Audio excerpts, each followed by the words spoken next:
All right, I will call the February 3rd Public Safety Committee meeting to order and acknowledge that the public has been duly notified in accordance with the Freedom of Information Act. The first order of business is election of chair. Do I have any nominations for chair? I'll nominate John. John? Second. With no other nominations, close nominations and call for a vote for John for chair. All those in favor signify by saying aye. Aye. Aye. Okay, John, turn it over to you for vice chair. All right, now, we're taking nominations for vice chair. Are there any nominations? I will nominate David Cohen. Okay. Davis, all right. All those in favor say aye. Aye. Aye. Next item is approval of previous meeting minutes, which is the meeting date of November 13th, 2025. I had one change that I talked to the clerk about that she's going to make around the noise ordinance. Instead of sending to the second reading, we're actually going to be sending that to workshop in February. It hasn't had a first reading yet. That's correct. Yeah. Correct. Other than that, are there any other comments or changes? I don't think you guys were at the meeting. I wasn't. I watched and I looked at the minutes. They seemed to be, they lied. Yeah. All right, all those in favor say aye. Aye. Aye. Old business, update on scope of future traffic study. This is something that the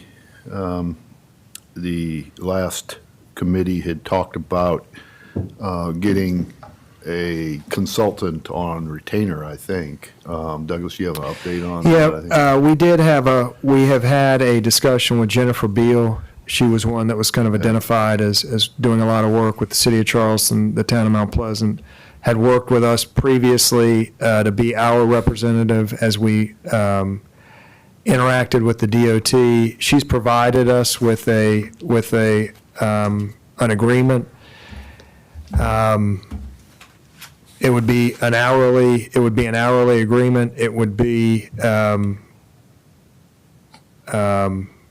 in line with what we think is reasonable traffic engineer cost.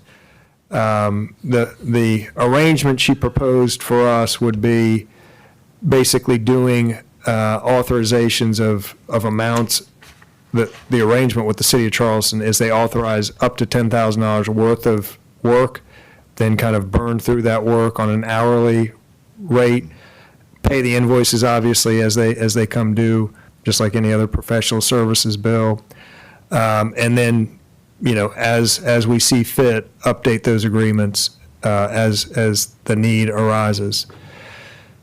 This would be, we did have some money in the budget for traffic engineering work. This is a professional service. It's technically exempt from a procurement process, like a competitive bidding type process. We would be agreeable, and I think it would be a benefit to the city to have Jennifer in this type of arrangement, if you all are agreeable. And I guess I would also say that I think we have potentially a need with items 5A and 5B to have traffic engineer's services as we talk about this intersection improvement. We had, and kind of in our informal discussions about improving that intersection, it seemed as though the engineers were agreeing that some type of protected right turn going onto the connector from what I would call North Palm, you're headed south, you now have an on-ramp, but it's not a protected green. The town of Mount Pleasant, Jennifer Beal, seemed as though traffic engineers identified that as a potential improvement to that intersection in times that it's really busy and we're trying to get people to flow off the island. So we may have a need to engage her or unengineer for that subject here on the near horizon.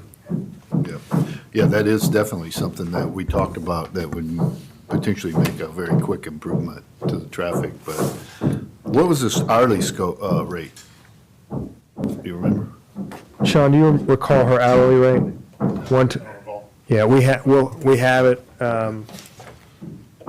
We can provide that here pretty So quickly. basically, the arrangement would be you do these blocks of, but would you pay for it up No. front? As she used it, you're That's saying, correct. then you pay for it? Yep, Yeah. that's correct. So it's kind of like having her own retainer. That's exactly what it is. Yeah, For advisory. that's correct. Do we need to approve that, or is that something that we, All right, if you are agreeable to it being Jennifer Beal, I would appreciate you just making a motion to that effect and approving it. Or do you want to, I'd like to know what the cost is? But Yeah.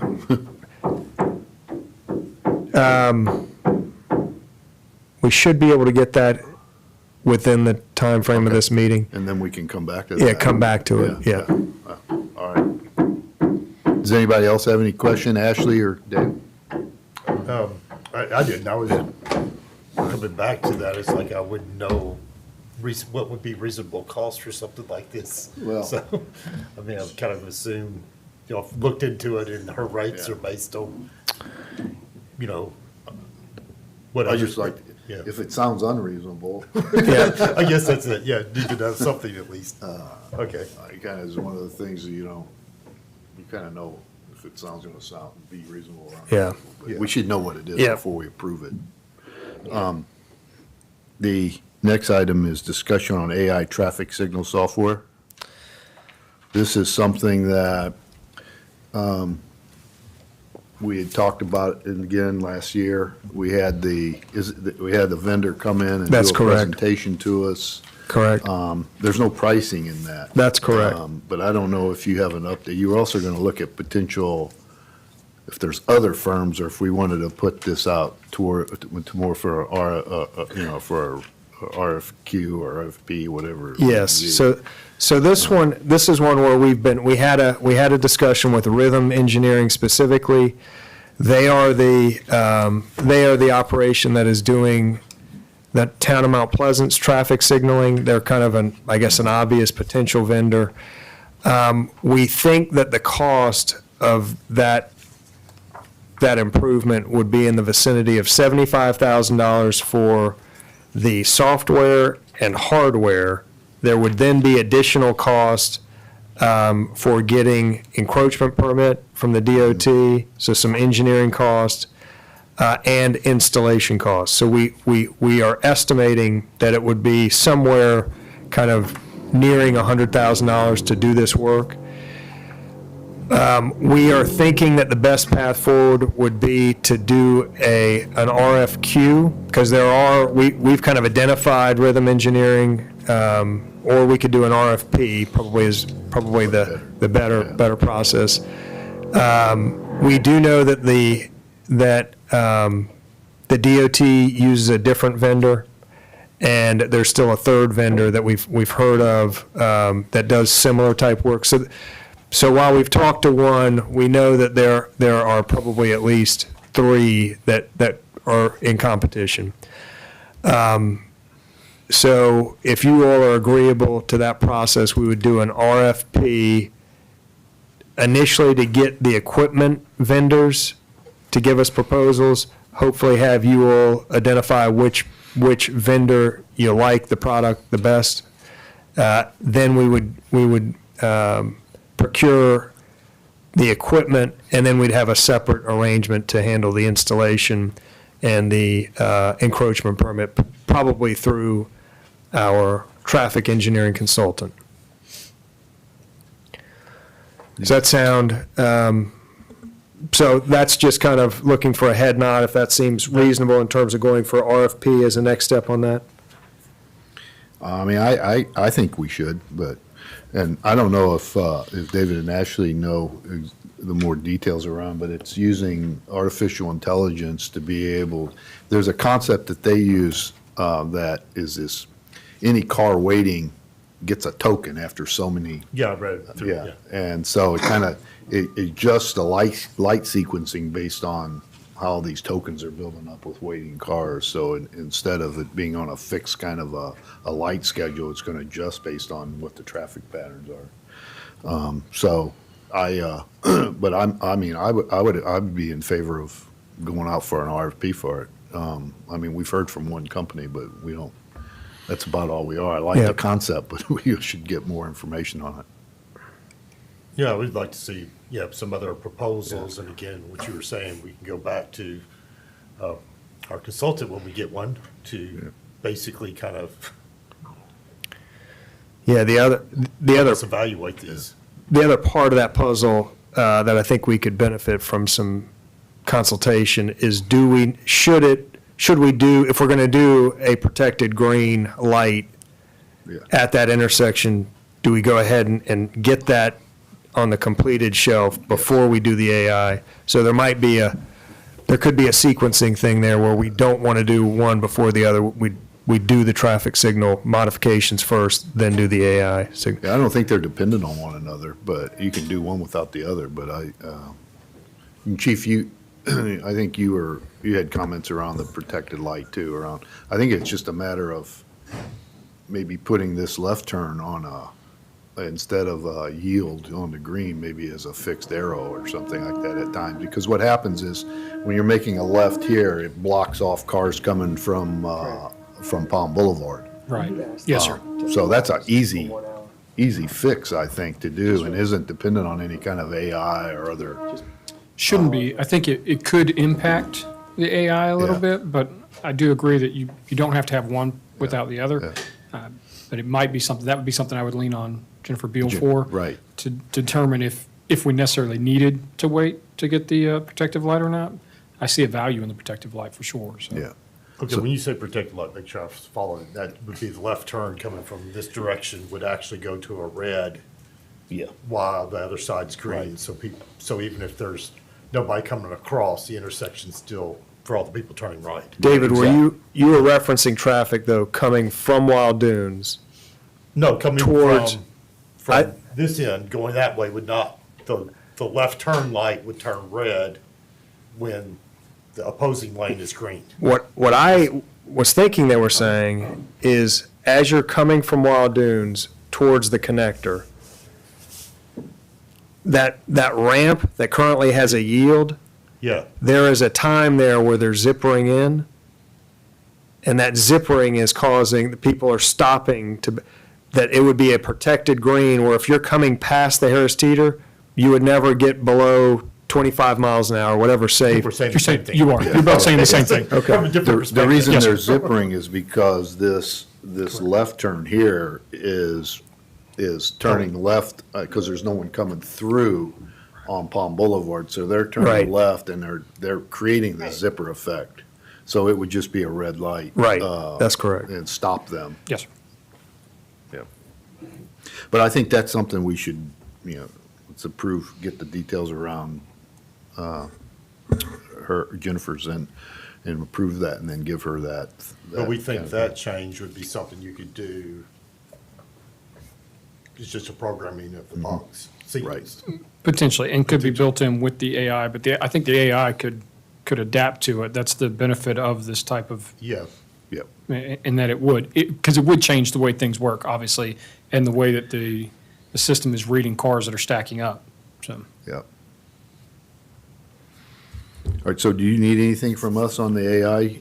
No, that's that- just kind of that should be- directionally, I think we we'll should- continue with the we should move RFPs for the, forward. develop an RFP. Yeah. yep, we'll do that.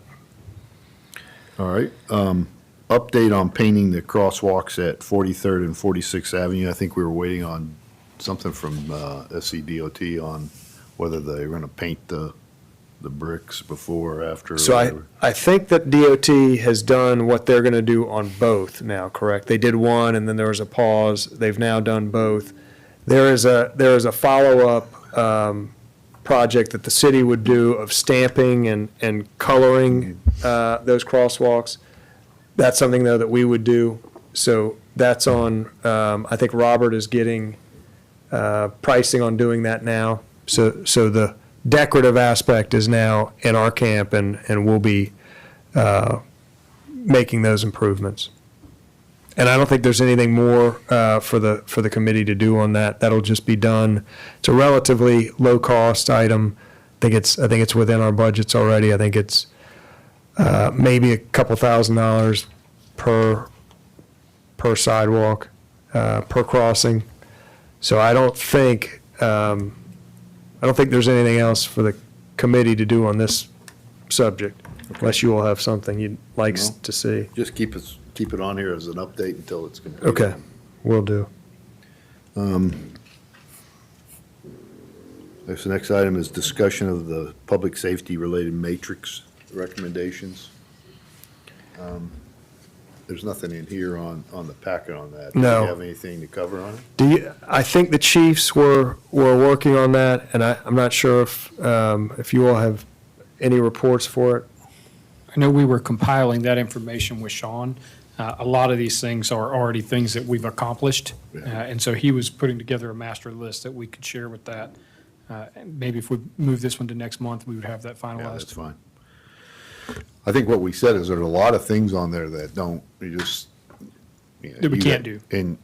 And you can say yes or no and get them off the list. Correct, yes, sir. And I think that's what we were doing. I know Josh and I have had some conversations about some of those things that were on the list. Yeah, okay, great. We'll move it to next month. Yep. Under new business, consideration of purchase of turnout gear for fire department. It looks like there's a quotation in the packet for that, but I don't know, Chief, Chief, do you want to talk about this? Is it, and whether it's in the budget or not, or? It is. They were approved budget funds for us to purchase these 7 sets, and then we have a few boots that we're purchasing as well. So they were to replace worn out gear? Correct. Yes, sir. And the cost is 29,000, did I see? Yeah, 29,707. Yes, sir. And this is one of those things where it's in the budget, but it's over staff approval level of 25,000. So it's coming to you all for So it's covered consideration. under the budget. The budget was, Yes, contemplated this purchase, yes. okay, Yeah. Okay. Our procurement guidelines require us to notify that. right. Right, when it's over a certain dollar amounts. So I guess we need to make them. Yep, I motion, make a motion that we approve the purchase of the turnout gear for fire department and take that to council. full council. Yeah. Yep. Second. Any other, Ashley, any questions or? Anything else? No? All right, all those in favor say aye. Aye.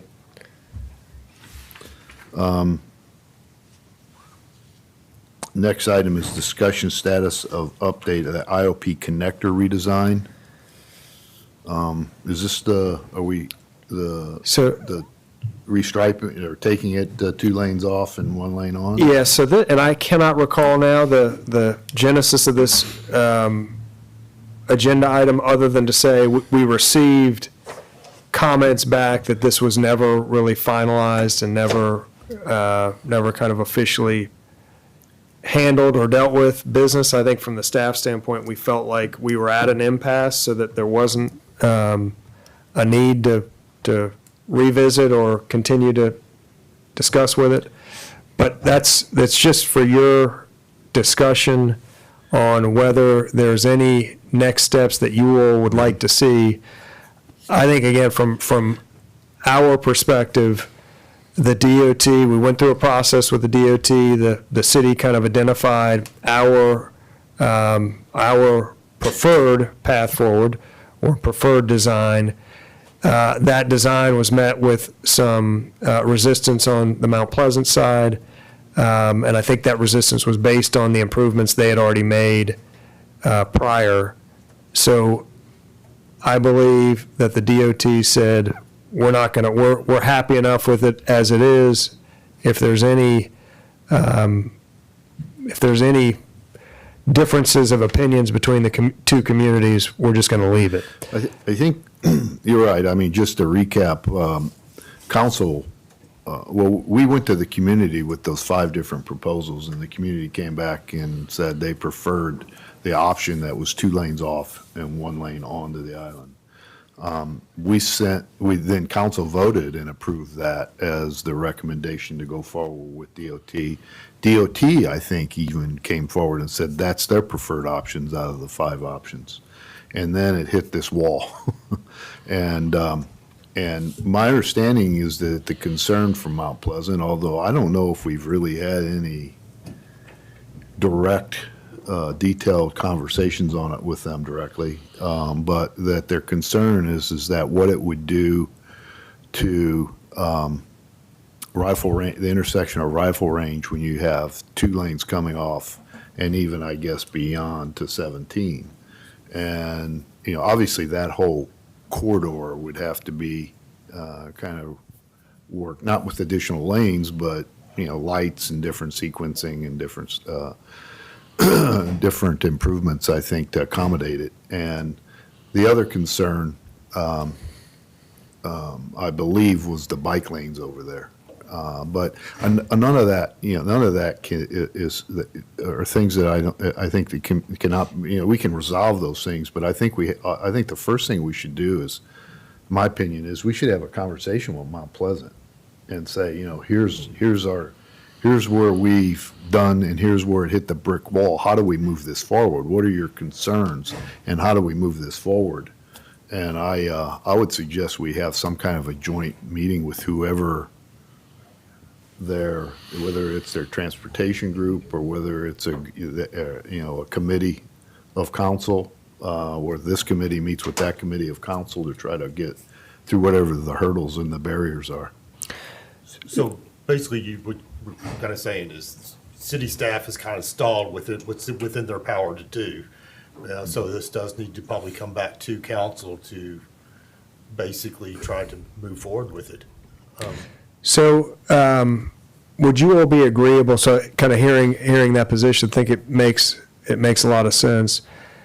I think we could very informally get a response back from James Aton as their traffic engineer. He's in all of their meetings, that he's been the one that's been so helpful with the AI signal conversations.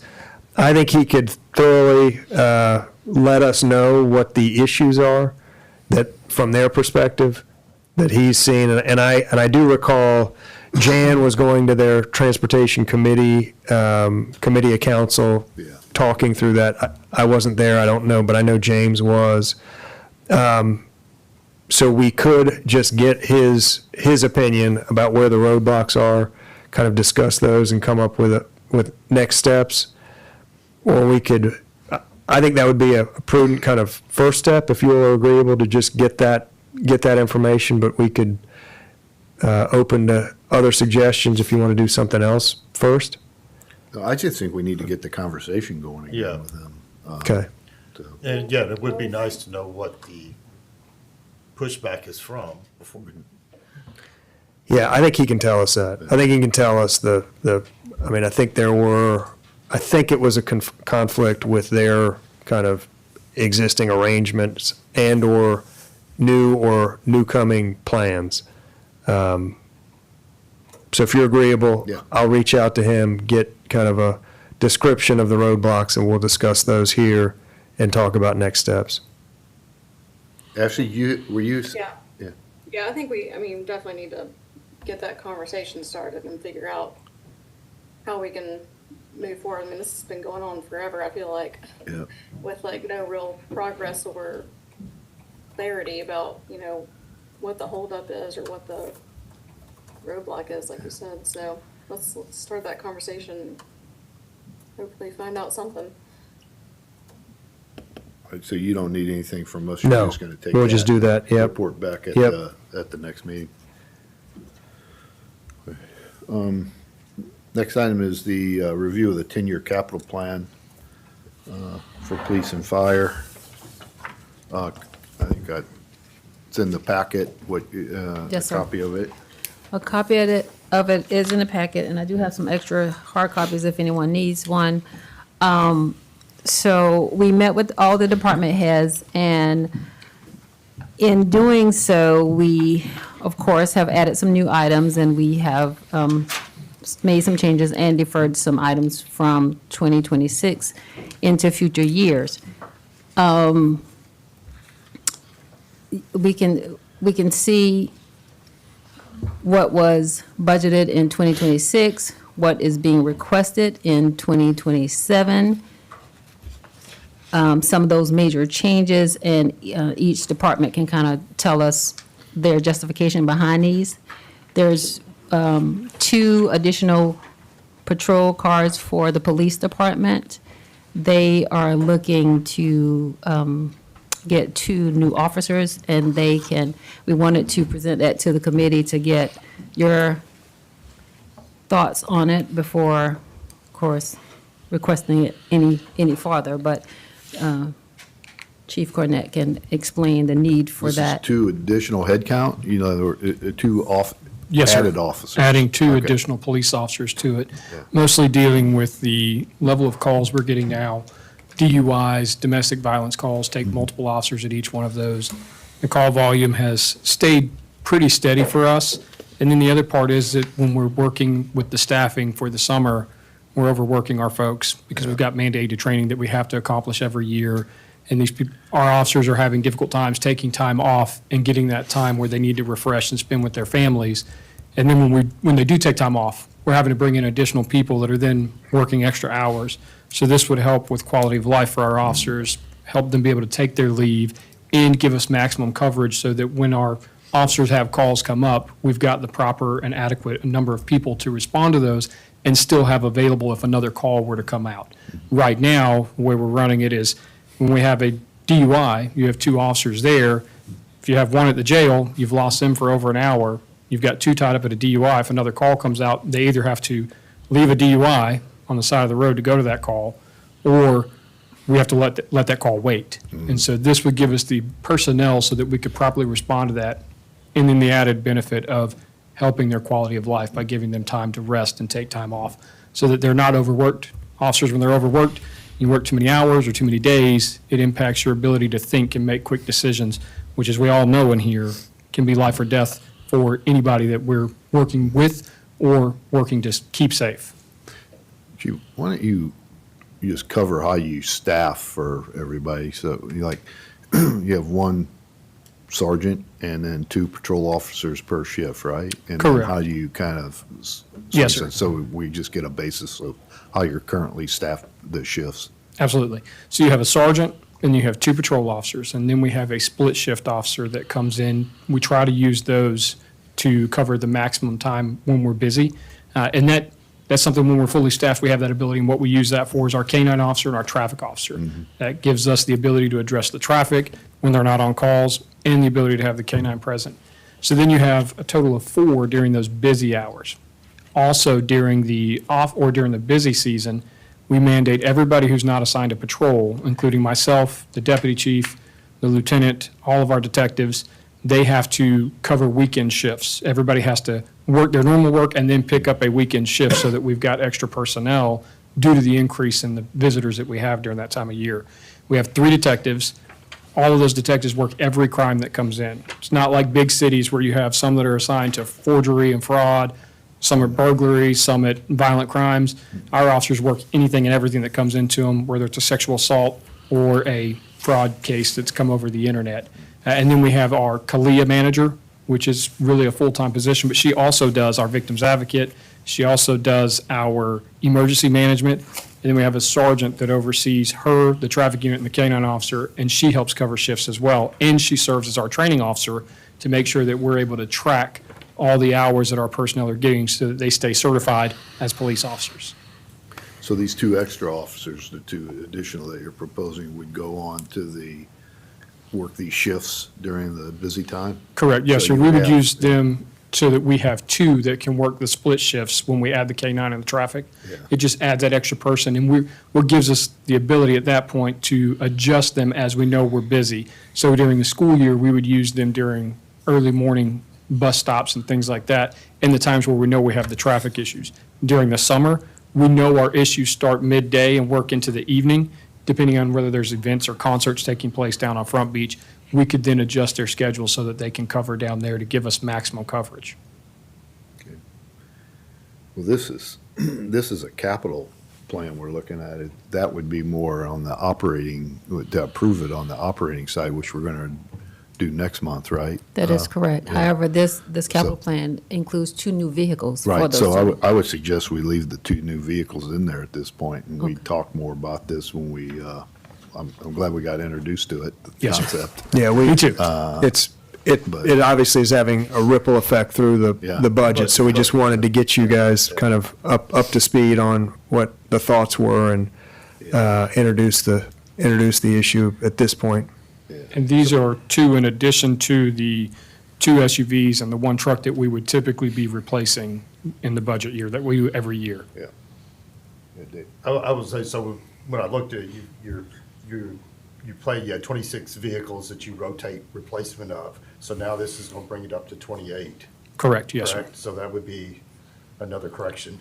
And then it was, when I looked into even the further out years, that number didn't seem to, the number of vehicles, if I took any 6-year window, it seems to be 2 or 3 vehicles short. So I guess my question, are we pushing some of them out to 7 years, even though we have the, Yes, sir. that's what's happening? Okay. Unfortunately, we are. And, most municipalities, most police departments are rotating vehicles every 5 years or 100,000 miles. We keep ours to 6 and sometimes 7, sometimes 8, depending on how much they've been used. And it really comes to a point where we have to prioritize, this one's costing us the most money in maintenance, so we're going to replace it regardless. But yes, sir, we're not able to hit that 6 benchmark even in our current Okay. practice now. But to David's point, like if you're buying these 2 new vehicles in 27, in the capital plan, we should have something to replace them in probably 34. Yes, sir. We had not put that in because it was something that we just kind of discussed. It'll be built in. And there's a couple other ones I noticed that too, like on the F-150s, we're doing 1 in 27, 128 to 129. But then we don't have anything again until 35. I don't know, maybe that's, if so, we should also have 1 in 36. And so just look at the sequencing of those vehicles, because if you're on Yeah. that cadence of buying, then they should be repeating. Yes, sir. And, I keep an Excel sheet so that I can track when they're getting, and as mentioned, some of them aren't making, some of them are being pushed a little bit longer. And we have learned the trucks might be able to go a little bit longer. So you'll see them a little bit different than the SUVs. I just ask you to take one more look at it, just to Yes, make sir. sure that we Absolutely. don't, that we're not missing anything, because right now, capital's, And that's what I noticed was like in 36, you're probably more, it's more realistic to expect 4 vehicles instead of 2. Especially if we add the other 2. I have not adjusted to add the other 2. And the way it was when I got here, just so that, because I don't think any of you were on council when that happened.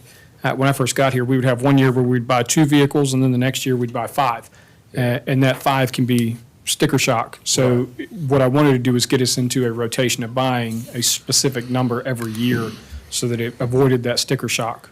Right, and that, when I was looking at it, it seemed like that 3 to 4 was the Yes, sir. magic number, then, so the years like 32 and 36 where there was only 2, Yes, sir. but okay. Well, some of those might be further down when you look at those, because those include replacing our non-emergency vehicles like code enforcement, beach service officer, or animal control. Okay, those are further down. Yes, sir. Yeah, because, They won't be in the same one as the patrol trucks or SUVs. I think, right? no, I was considering the patrol Oh, okay. one, the beach services. I wasn't including the ATVs. But anyway, yeah. Yes, sir. I'll take Yeah, another just look, take another for sure. That's all. Then maybe explain some of the new items, Chief, that you're proposing. I see that AI is in here, and you got a placeholder for that, but this first responder, what was it, docking system?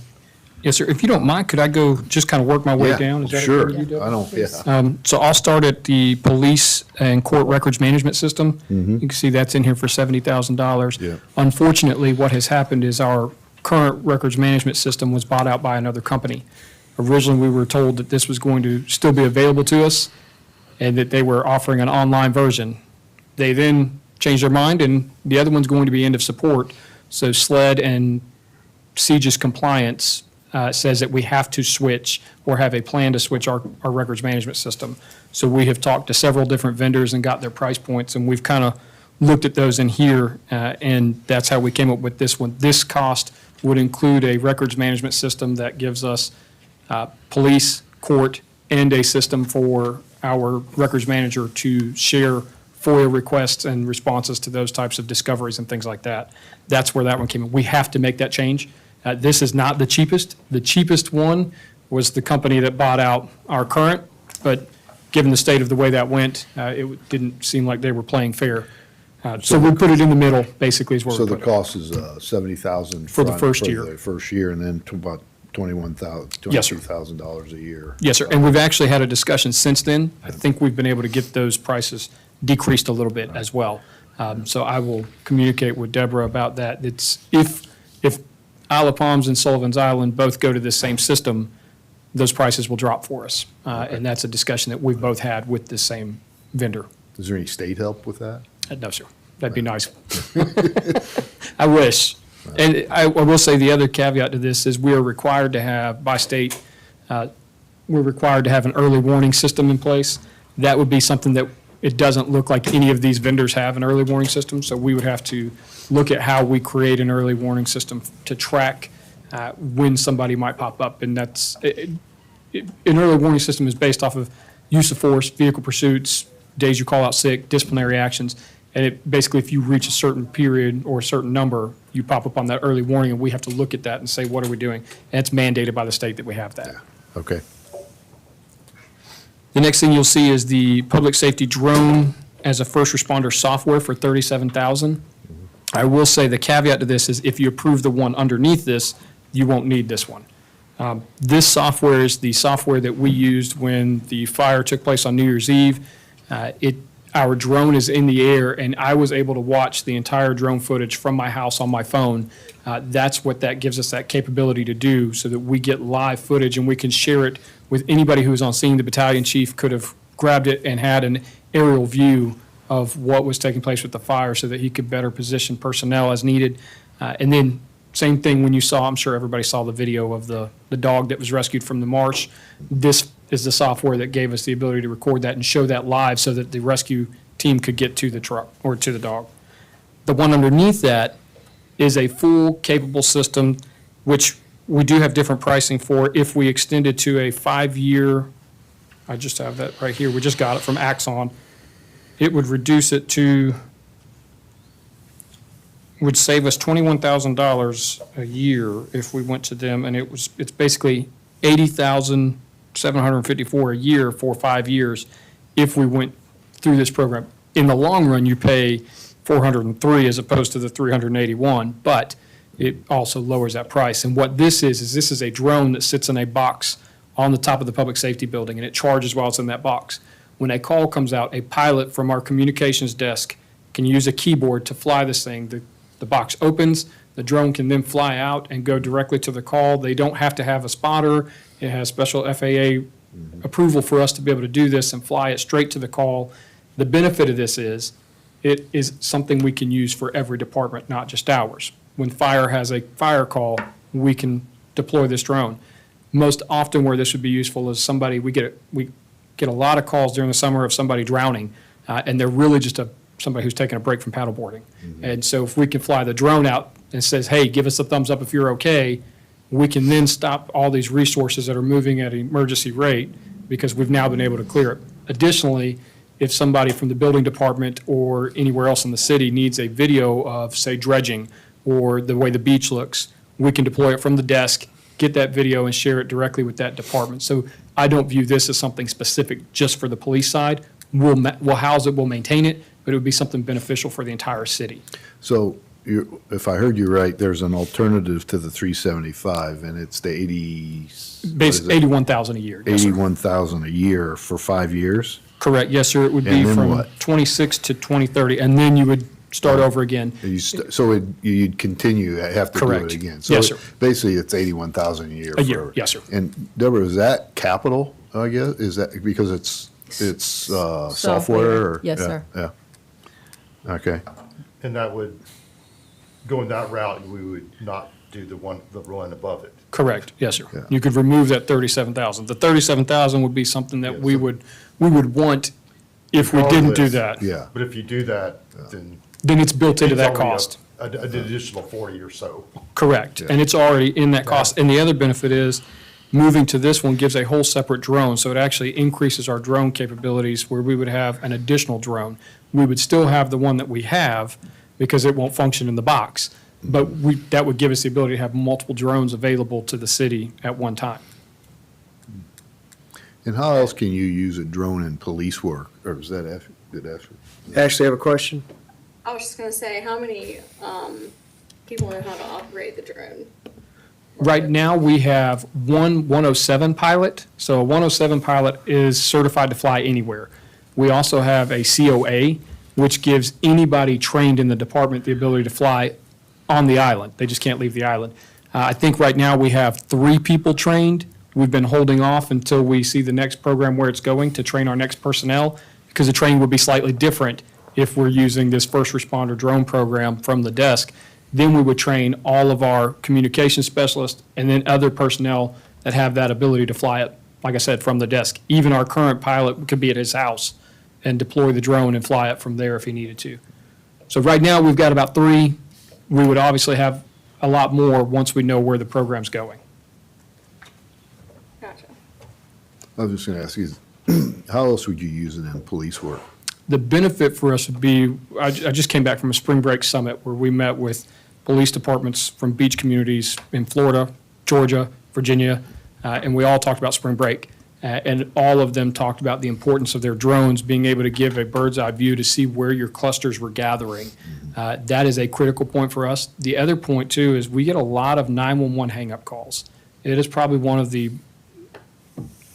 largest number of calls we get are 911 hang-ups, and most of them, 99%, are accidents and nothing taking place. So this would give us the ability to deploy the drone straight out to it to get a look, because I am not a fan of not responding, and some agencies have taken that approach where they might not respond to those 911 calls. To me, I don't want to miss something that might be taking place, so I want somebody to go to every call. So this will give us that ability without taking that person off the street to respond faster, because remember, they don't have to take streets. That's Yeah. a bird's eye view, or as a crow flies. And so you get right there, you're able to see really quick if there's a problem with it. We could also use it to see if we have a collision. You can also use it when you have a collision that's backing up traffic to help us map out where we can reroute people to, communicate better. Most of us know that already, but it would give us that ability to see that in advance. If we had a sudden backup of traffic, for example, sit at the desk, fly it up, I now can see, is it a collision or is it really just, it's a rainy day on a Saturday and everybody's leaving type of thing.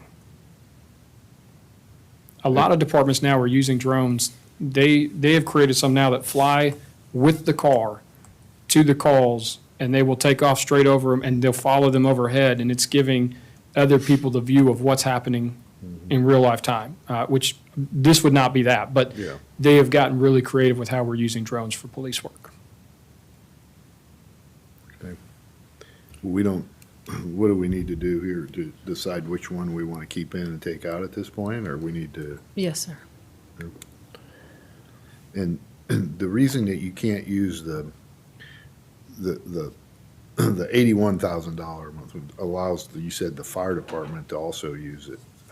We use it now, our current drone program will help anybody in the city that needs it. Yeah. We're all one team. So when they had their fire, our drone responded, and we were able to put it up and put out the video that comes with that's what the 37,000 is that Yeah. live view. We were able to give them that ability, and anybody that responded could see it in the notes and pull up the link so they could watch it. Yeah. So right now it's for everybody, but the pilots are just within our department. That's the difference right now. So the capability-wise between the two doesn't offer any more capability to Correct. the fire. Correct. It'd be the same way. We could, because they're going to be, they've got enough staff to fight the fire. They don't necessarily need to be flying a drone while they're sitting there fighting the fire. We would have that person that's sitting at that desk 24/7 Yeah. that can then put it up and get that out for them without taking their resources away from them that they're using to fight fire. But I'm just trying to get to what the added benefit is by the added cost, and it seems like it's easier deployment. Yes, sir. Because it's on the roof, faster deployment. And not required for us to, right now, we physically have to go with it. Yeah. You fly it, you have to have another spotter to watch it. Okay. And And with this this would- one, it takes all that away. You fly it from the desk, you're not required to have that spotter. I'm inclined to go with that more capability. Well, it's much faster response time. Yeah. Yes, sir. As opposed to you have to have somebody coordinated to be the watch spotter and a pilot Correct. before you can, and you've got to take it out of your storage. Right. And launch it. Yes, sir. And right now, we have to hope that our Pilot. Our pilot is pilot's here. Right. So that's something that this would negate that need as well. Actually, you in agreement to include the $81,000 one, a month one, and take the other one out? Yes, Yeah. yes. Sorry, it was hard to hear a little bit of that conversation. I just wanted to ask, so, you said the fire department, y'all are able to help out with them. How are they able to view that on the scene? Is it like a, So it creates a link when we put it up. It creates a link that we can share with them either via text, or what we've done in the past is we drop it into their call notes. So when they're on the call, the battalion chief or whoever it is that's incident command would have those call notes pulled up. They can then click on that link and they can start watching it. For example, we used this on trial at one of our proposed pop-up parties a couple years ago, and I was able to share that video with Mrs. Fregoso when she was the city administrator, and she was able to see what we were tracking, the vehicles that were coming in and things like that. That's how far this goes. And it's just a link that I share via text or in the call notes. okay, so, okay. And Chief O, I guess you agree this is helpful to y'all on a call if needed? Absolutely, yes, ma'am. For lost children on the beach, for Yeah. our water rescue calls, for building fires, with our houses being so large, and so many of them are on the beachfront, on side Charlie, which we call as the rear of the home. It's difficult for the incident commander or the safety officer to get a full picture. And so on building fires, it's a huge asset. But like Chief Cornett noted, it's so difficult to get down the beach now in certain times of the year, May, June, July, and August. And we have the potential to disrupt, less people, leave less of a footprint. And we have used the drone multiple occasions, and it's been super successful when we had a few children that were lost. So I fully support it, and I think it's a phenomenal idea. And we believe in drones in the fire department. We had our operator retire, and we just haven't reignited the program. So there's cost savings there for us where we would not be requesting a drone, not be requesting additional training. And drone technology is fascinating, like Chief Cornett noted. In Australia, they use them to perform water rescues. They have the drone launches from the beach with the life-saving service. They have little tethers that drop to the individual in distress, and that drone tows them in to shallow water into shore. So this is just the tip of the iceberg about what it can perform for public safety. Yeah, okay, I'm in full support. All right, then just, sounds like that's the thing to do. Yeah. Thank you. The next thing you would see on ours is an in-car cradle point for 16 patrol vehicles. Currently, the way our vehicle cameras work, they need the cradle point to upload the videos. We've had a workaround that has significantly slowed down our ability to upload these videos from the vehicle when they pull into the garage. We have to replace the cradle points anyways, because they're end of support by Axon. So the recommendation is to purchase 16, put them in all the 16 patrol vehicles, and then all they have to do is pop their computer in there, and that cradle point will serve as the hotspot for all technology in the car. It'll help them. Right now, what they're doing is the SIM card in the computer, when they put that in, that SIM card is being backdoored to work as all of that, and it does not function to its best capabilities. So this is a quote from T-Mobile, was actually cheaper than the other programs that we were using to add the cradle points in there. You would see the $8,700 from there on, because that would be the cost to maintain that internet in all 16 patrol vehicles. I can tell you the ultimate step in this is, the number one complaint I get from our guys is they want one-to-one technology. They want to have a laptop that goes with them, stays in their car. Right now, they share 6 different laptops. And so this would give us the first step to building towards that as an ultimate goal where everybody's got their own laptop. That's what it sets that for, and it accomplishes the other missions for us. We already talked about the AI traffic signal. The last thing on there is the AI report writing software. That's the one that we tested last year, where the body camera the AI was integrated with the body camera video, and the officer was able to use that to help write their report and recall specific things that took place during that interaction with the officer or the individual. And in some of those, it quotes exactly what the individual was saying, which sometimes is not nice, but you're able to quote that and put that directly into the report. It tells you exactly what time it happened, so you can go back on your video and watch and see when it happened. It significantly reduced the amount of time it took officers to write reports because it helped them with it. But it also created a step in there where they had to verify the report, and they had to click, I've read this, I've verified this is accurate, and then they attest to that at the bottom of it. And then the incident report would also say this was drafted using artificial intelligence. It's a great step. I think it's something, I like it. I think it's very useful for us. And that's it for the PD. So, One thing that I was going to add and I don't know your thoughts on it, but we've got complaints about that speed sign. On 41st? 41st Avenue. Yes, sir. And you had mentioned at some point that you think it just needs to be replaced. If we're going to maintain it, it has to be replaced.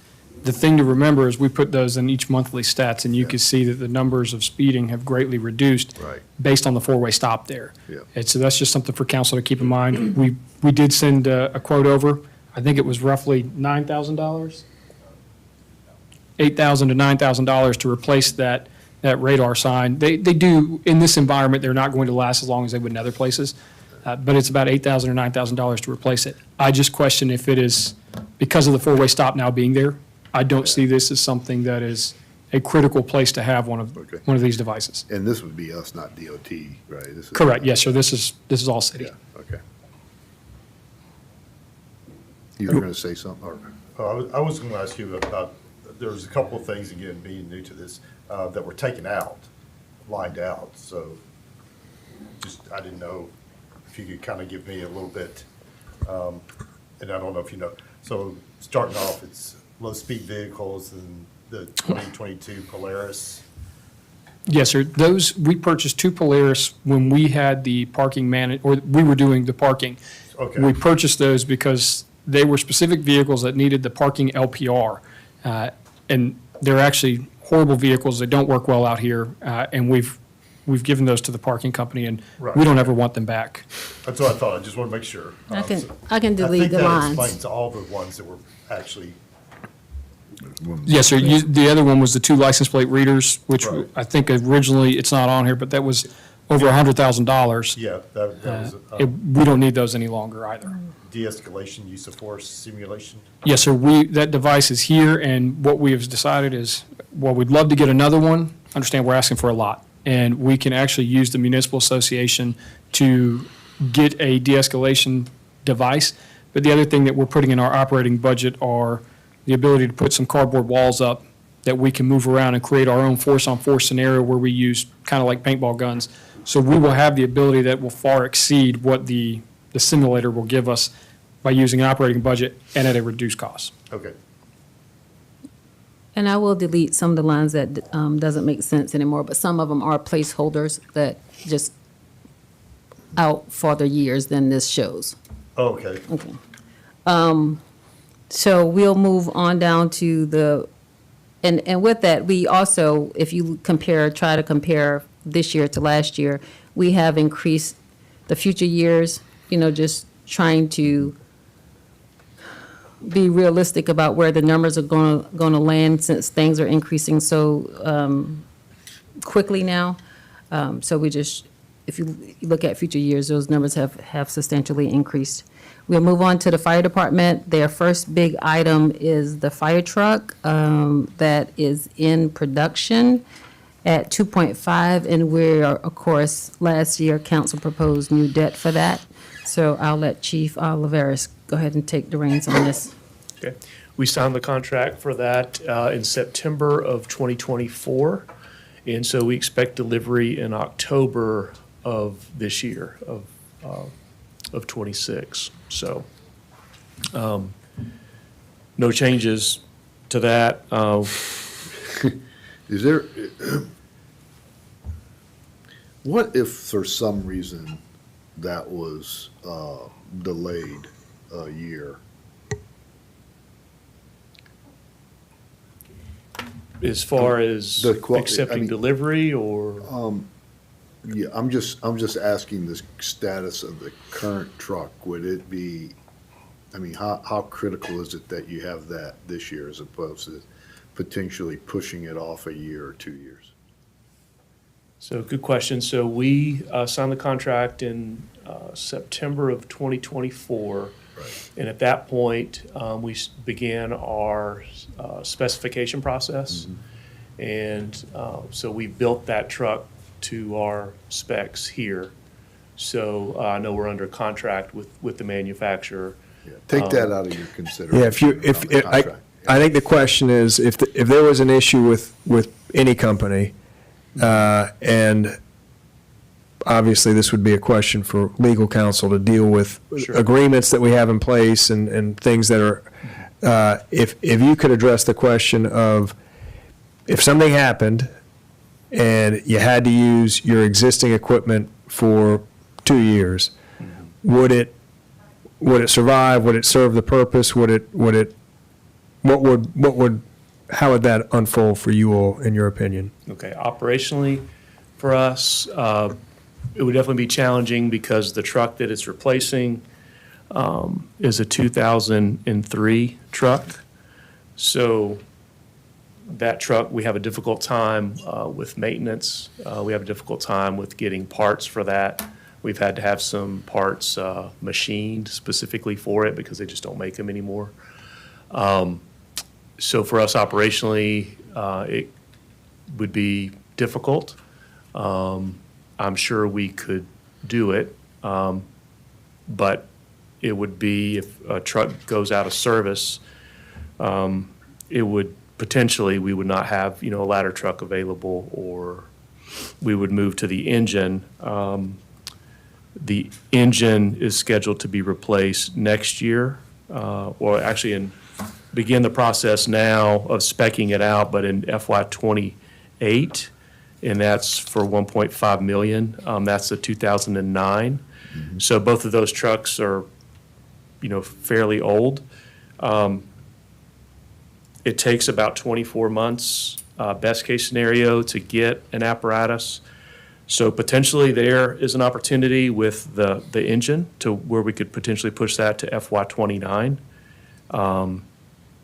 If we're able to get let's say, the ladder truck delivered in October, that would give us some flexibility to potentially push out that engine to FY '29, maybe even FY '30.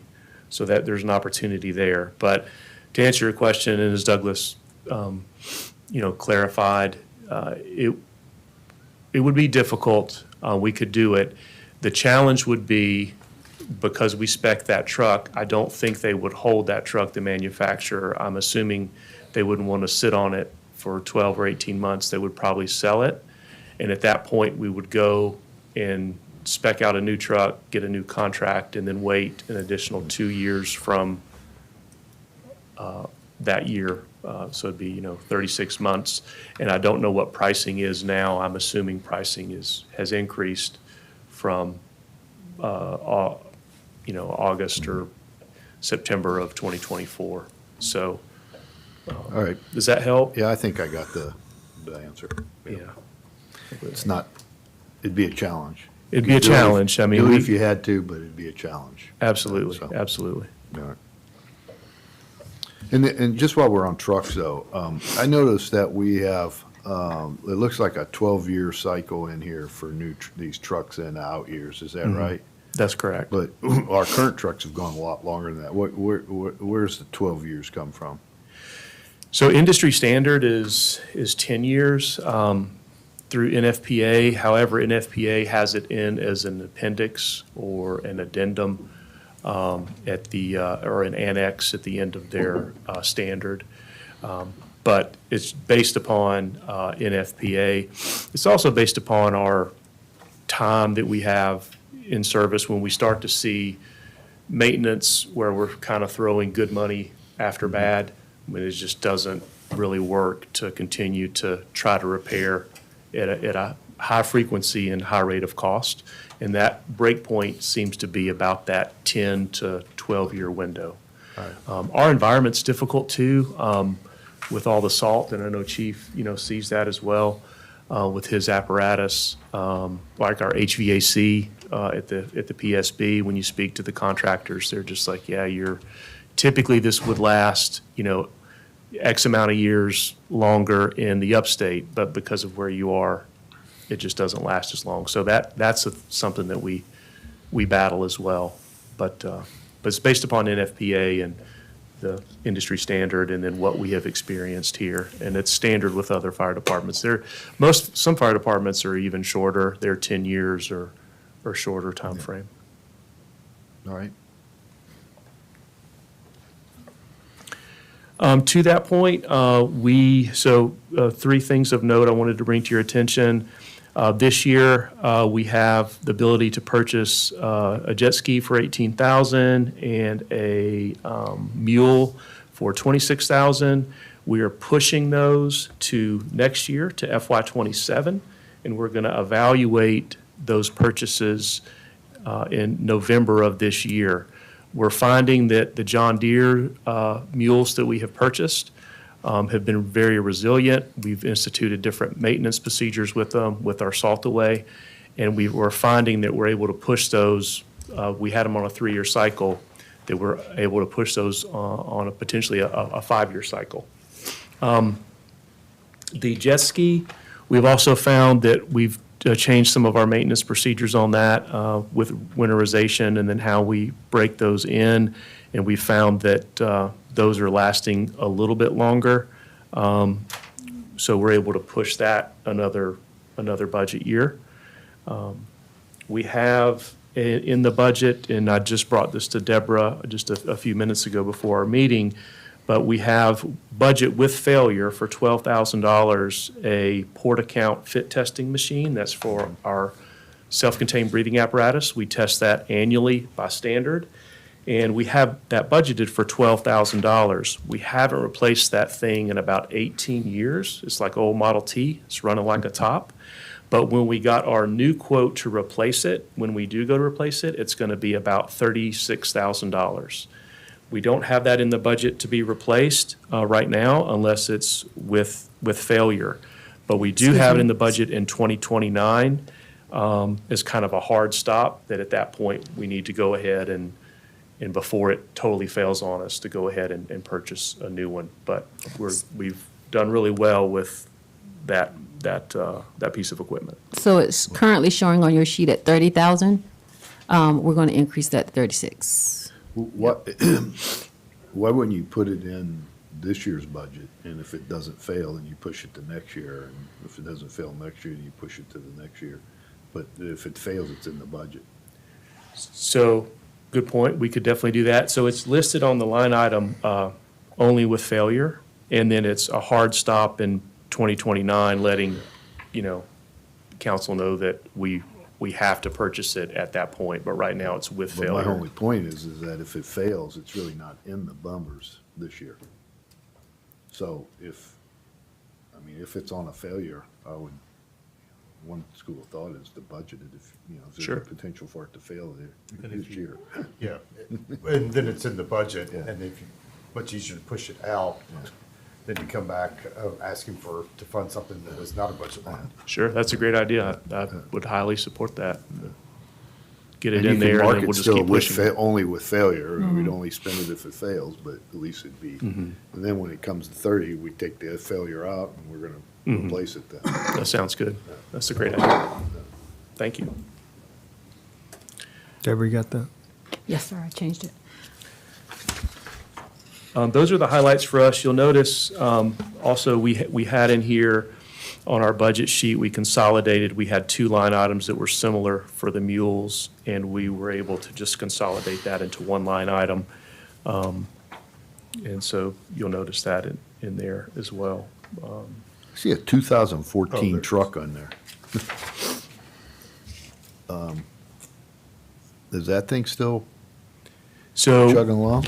it is in reserve status. So in Okay. both fire stations, what we do is when our trucks go out of service for primary use, we cycle them back to a beach rescue truck. And so it only runs on those rescues, and so we get a few more years of life out of it. We can also tow the boat out of the marina. So, but it doesn't go really off Isle of Palms. Okay. And then the other thing is in there that we talked about was this boat, right? That you talked about with a. For the port security grant, Yeah. Yes, Is sir. that- what is the status of that? Do we know? we're waiting on the federal government to reopen the port security grant award cycle. Everything kind of ground to a halt there for a while. So we're still waiting to hear on our application. We're hoping to hear something in the next couple of months because typically they open that in May of every year, May or June. Douglas, is that something that the lobbyists can help with? Yes, that was in our, request from It is, them, okay, the yes. federal lobbyists? Yes. Yeah. That's in, I'm sorry, in our state lobbyist. You said But this is- federal. This is federal, right? Port, is it federal or state? It's federal. Yeah. Help with the grant, with kind of Well, pushing on the yeah, push grant a the- little bit? yeah. Yeah, we can definitely see if there's anything they could do for us there. Yeah. our They're very, local- very helpful with our last FEMA grant. Absolutely. And Noah Longest, out of the grants coordinator out of Nancy Mace's office, he has written us a letter of support, or she has written us a letter of support. And they've been checking and pushing on those opportunities for assistance to firefighters grant and port security. Yep.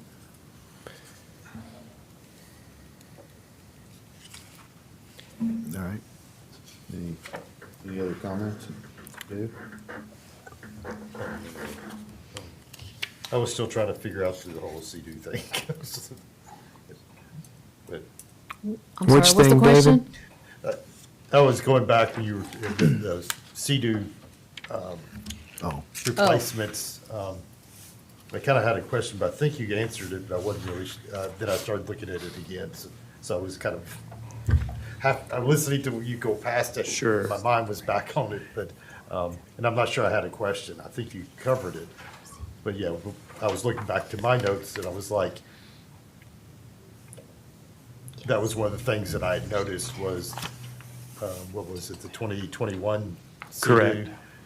So that's one CDU, but there's 2 years Correct. budgeted. Correct. So we have multiple CDUs that we use, and so we put them, like Chief Cordet noted, on a cycle where we're doing one a year. But what we've been able to do is, like the mules, push out our CDUs. So Right. for example, like this year, we won't purchase it between now and June 30. We may purchase it in November, but it's possible we could push it even to the next budget year. So we're just reevaluating that. And so that's why some of those, why you see that is, you'll see some of those items just Yeah, kind well, of stack yeah, up in so the what same stood- year. Stood out, it was like you had the 2017 CDU, and you're replacing it in 29, then you're doing another one in 33. Or is that replacing the same one, or is there 2 there? Well, so we have 3, and you'll see, like, in 2026, we have the 2021 that we were slated to replace, but we're not going to replace that this year. We're going to evaluate it in November of this year. And then 2022 is slated for next year in FY '27. But our thought is we're probably going to be able to push that to the following budget year. So our Sea-Doos and mules are lasting a little bit longer due to those maintenance procedures and. Instead of 4 years, you're pushing them out. We're Okay, able that was- to. That was what was throwing me off was, yeah, I think, as I said, I think I followed it, but it was the timing sequence because you were changing your time period threw off. Some of them you were replacing faster than others, and I wasn't sure if you were, was there 2? It's a under good that question, and I can see I could be confusing it. And Yeah, that was all. I think you got it yeah, covered. And it's, I just didn't want to commit when we met with Deborah to a defined replacement schedule because we haven't seen where it fully stops. And when we see with the mules, with the John Deere mules and the Sea-Doos, we're like, okay, this is our hard stop, then we'll be able to change our replacement cycle. But we'll be able to extend it out. I just didn't want to commit to it. And so Okay. that's why it's stacking up in the budget like that. All right, Mr. any other Chair. comments on the, Mr. Chair, I had one Yep. thing you asked about the radar on 41st. It is in the budget right now, No, it just for is. your knowledge, and it's up to you if it stays or up to council if it stays or we can goes. just keep it in there now and then discuss it when, Gotcha. Council, yeah. It's budgeted at $8,500 under line 79. I see it now. Okay, because we had it in 2026. It was budgeted in 2026. 2026, we bought the radar trailer, Okay, just. and for this Yeah. would be for the sign, the permanent sign that stays on 41st. Yeah, I didn't Gotcha. recognize it by the title, but that's what the 8,500 I missed is, it yeah. myself, sir. Yeah. So What is it called?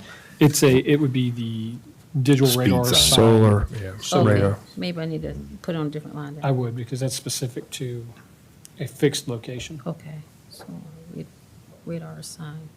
Okay, I'll move it to a separate line. So we don't need to approve this or anything, this just rolls up to the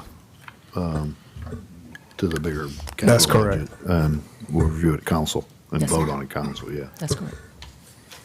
Any other comments? Ashley, anything else? Or David? I don't think so. All right. And as you look through it and you have additional questions, just shoot me an email, and we'll make sure that, everything is charting out the way it should, or if something doesn't look right, just let us know, because, All right, the more eyes on it, the better. yep. Do we want to circle back to the, Yes, yeah, we do have that proposal, and I've emailed it to everybody here, and I'll go through the hourly rates in their proposal, and we've just kind of, for comparison, pulled up the most recent Thomas and Hutton agreement and compared those rates. Senior level principal for Beal is $300 an hour. For Thomas and Hutton, it's $290 an hour. So $10 difference there. For a project manager level engineer for Beal, it's $260 per hour. For Thomas and Hutton, it's $265 per hour, so $5 more for Thomas and Hutton. For staff level engineer, it is $205 for Beal, $215 for Thomas and Hutton. So a little bit In- different, but pretty, line. pretty, In line, pretty yeah. much in line. all right. Do we need to make a motion or? If you are agreeable, that threshold is within our budget. It's at a staff level, procurement level, so we can do that if you all are agreeable to kind of engaging her on an hourly rate. I'm agreeable. Okay. For a $10,000 retainer. Yep, This is yeah, and that's what the agreement's for, and we And could, revisit it when When that's up. that's Yep. up. yep. Yep, all right. So you don't need anything else on that? You're good? No, All we're good. right. All right, miscellaneous business, the next meeting date is March 3rd. That's Tuesday, March 3rd, I assume, at 11 a.m. Being no further business, we have a motion to adjourn. Second. All those in favor? Aye. Off record of 12:14. Thank you, Ashley. Hope